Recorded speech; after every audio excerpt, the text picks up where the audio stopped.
talk about red team. Red team are proactive in nature and they try to simulate the real attacks and try to attempt to penetrate the defenses which are undetected. So red teams, as you can see, are offensive security professionals who are experts in attacking the systems and breaking into defenses. Whereas blue teams are defensive security professionals and they are basically responsible for maintaining your internal network defenses against all the cyber attacks, threats, risks, and all. So red team is simulate the attacks against the blue team to test the effectiveness of the network security. So it's always better in an organization that there should be a group of professionals who are going to be working as a red team. And again, on the second hand, there should be a group of professionals who are going to be working as a blue team.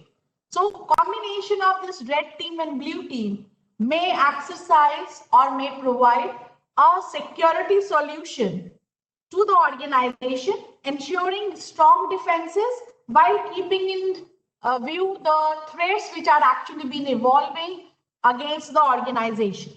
Now, with this introduction, let's move to the process or the phases of hacking, because until unless we are able to identify what type of phases, what type of steps a hacker actually takes, till that time we are not able to understand how the things has to be defended. So let's have a look on the phases of hacking. Now here we can see there are 5 phases of hacking which is actually being taken place. Number 1 is reconnaissance, which is actually being said as the first phase. And in this particular phase, the hacker tries to collect the information about the target. Now here the target can be a network, can be an organization, can be an employee, can be anyone for whom the information needs to be gathered. So it is basically the preparatory phase, or you can say the information gathering phase, where the hacker tries to collect the information about the target. Then we have the second phase known as scanning.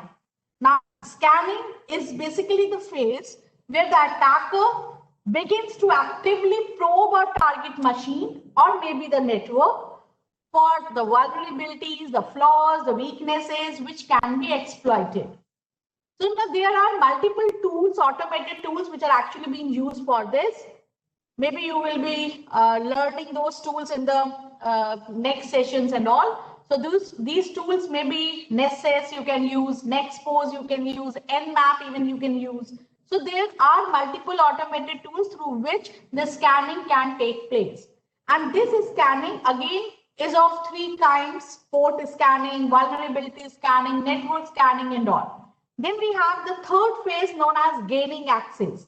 Now, this is actually the phase where an attacker breaks into the system, or you can say the network or web application, and then tries to escalate the user privileges so that they should gain the control of the system and they can make changes into the system, or they can actually get the sensitive information out of the system. So this is basically the process, the phase where the attacker is getting the control of the system and then trying to gain the sensitive information out of it. Then we have the fourth step or the fourth phase known as maintaining access. Now, after the hacker gains the access, then hacker wants that he should also try to take the control of the system till he completes his task, till he completes his job. So for that, the hacker tries to install certain kind of trojans, rootkits, or you can say other malicious files in order to enter to the system whenever he wants or whenever he needs the access to that particular system in future till he completes its task. So the major objective of the hacker here is to access the target until he finishes the tasks, whatever he has planned to accomplish in that particular target. And the major tool and the important tool for maintaining the access by the hackers is Metasploit. So they are using Metasploit to maintain the access to that target machine. Then comes the last phase of hacking known as clearing tracks. Now, the hacker always try to clear all those evidences so that the traces should not be identified at a later point of time against the hacker. So this basically involves modifying, corrupting, deleting the values of logs, maybe modifying the registry values, uninstalling or deleting the applications or the folders, whatever he has used or created onto the machine or onto the target. So here he tries to clear all those evidences so that he should not be caught at a later point of time. So these are the 5 phases of hacking, which is essential to be known so that we should be able to understand how hackers are actually coming and getting the control of our machines.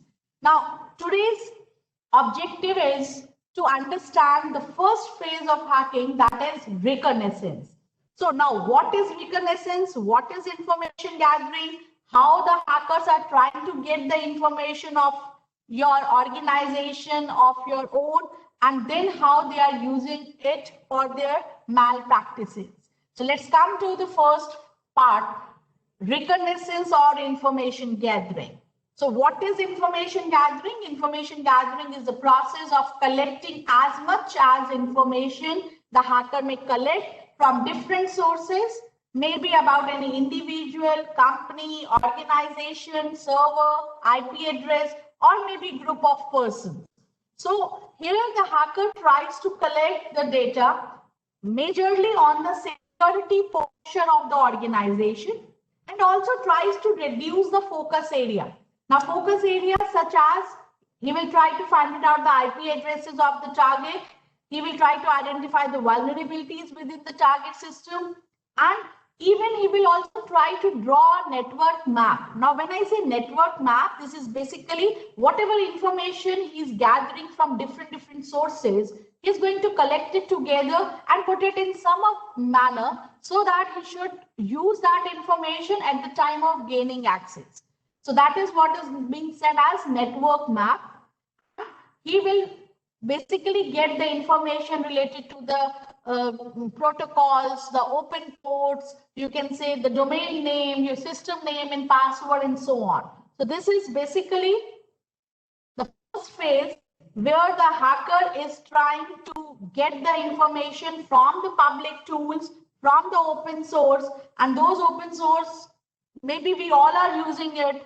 For example, we have LinkedIn, we have Google, Twitter, Facebook, Google Earth for getting the locations and all. So these are some of the open source information which is actually being taken care of by the hackers to extract your information. Now, there is one particular terminology which is very important here, known as OSINT. Now, OSINT is basically open source intelligence. This is being performed during the reconnaissance phase of hacking, and the information is being collected from this particular phase where we can get the information from different open source intelligence tools. Now there are multiple plethora of OSINT tools available. It's very difficult to cover all those tools, but yes, there is one of the link which I have mentioned it here, known as OSINTframework.com. You can even go to this www.oceanframework.com, and here you will be getting lot of open source tools which are available. You can just check it out, each and every tool, and can gather more and more information about the target. So if we get time, definitely we will show to you what is oceanframework.com and how it looks like. Now let's come to this reconnaissance part. Now, as I told, reconnaissance, we have 2 phases of reconnaissance itself. One is active reconnaissance, second is passive reconnaissance. Now, active reconnaissance is basically when the hacker is directly interacting with the target to gather the information about the target itself. So when you are using the target to get the information about itself, then that is known as active reconnaissance. And this can be done using multiple tools tools. For example, the major tool which we are using for active reconnaissance is Nmap. This is basically a network discovery and security auditing tool. Most probably you are going to learn in the next session. Then we have another tool, Eyewitness tool, that is basically taking the screenshots of the websites and then provide certain server header information, identify the credentials which are being vulnerable or which have been stolen. So these are some of the tools which help us to directly interact with the target to gather its information. Whereas we have passive reconnaissance as well. So passive reconnaissance is basically where the hacker tries to collect the information about the target without directly accessing the target. Now, this may involve or include your information taken from social media, your public websites, and all. For example, if I talk about few of the tools, we have Social Mapper. This is one of the Ocean social media mapping tool, which is actually providing you large number of data and taking it from multiple social media websites like LinkedIn, Facebook, and all, and then gives me at one place.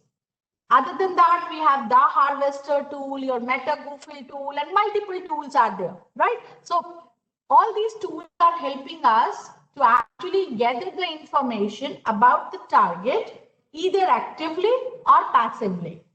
Now, this reconnaissance is actually an important phase where the hacker tries to collect the information about the target in detail.